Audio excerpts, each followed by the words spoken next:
చైనాలో ఒక great philosopher ఉన్నాడు, లావో జూ. 571 BCలో పుట్టాడు. ఆయన ఒక మంచి మాట చెప్పాడు, వాచ్ యువర్ థాట్స్.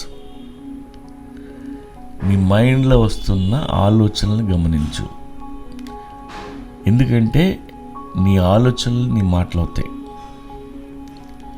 నీ మాటలే నీ యాక్షన్స్ అవుతాయి, నీ యాక్షన్స్ నీ హ్యాబిట్స్ అవుతాయి. ఆ తర్వాత అదే నీ క్యారెక్టర్ అవుతుంది, నీ క్యారెక్టర్ నీ డెస్టినీ అవుతుంది. అయితే మనకి థాట్స్ ఎలా వస్తాయి? చదవడం వల్ల, చూడటం వల్ల, వినటం వల్ల, స్నేహితులతో తిరగడం వల్ల వస్తాయి. మనం రోజు దేనిని కన్జ్యూమ్ చేస్తే అవే ఆలోచనలు మనకు వస్తుంటాయి.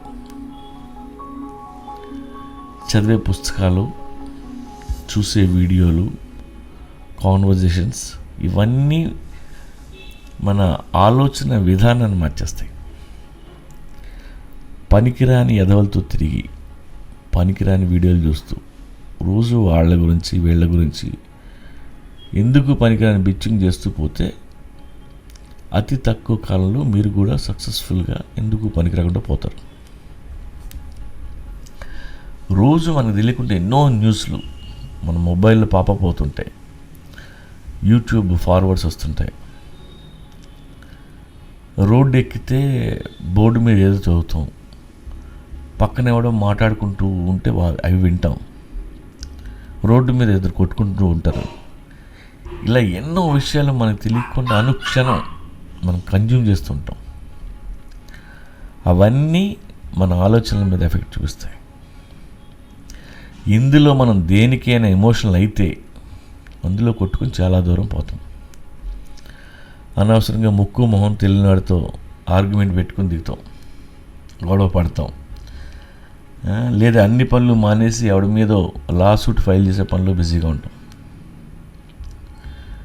రోజు నాలెడ్జ్ కన్జ్యూమ్ చేయకపోయినా పర్లేదు, కనీసం నాన్ సెన్స్ కన్జ్యూమ్ చేయకుండా ఉంటే చాలు. ఈ ఆడియో వీడియో కాకుండా విపరీతంగా ఫుడ్ కన్జ్యూమ్ చేస్తాం, ఆల్కహాల్ కన్జ్యూమ్ చేస్తాం. ఇవన్నీ మనల్ని ఎక్కడ తీసుకుపోతాయో మనకు కూడా తెలియదు. ఎక్కడో చైనాలో ఉన్న లావోజు గురించి చదవడం వల్లే కదా మనకి ఈ విషయం తెలిసింది. అందుకే మంచిదాన్ని, మనకి పనికి వచ్చేదాన్ని మాత్రమే కన్జ్యూమ్ చేస్తే మంచిది. అలా చేస్తే మన థాట్స్ మారుతాయి, థాట్స్ మాటలు అవుతాయి, మాటలు యాక్షన్స్ అవుతాయి, యాక్షన్స్ హ్యాబిట్స్ అవుతాయి. మన క్యారెక్టర్ మారుద్ది, మన డెస్టినీ కూడా మారుద్ది.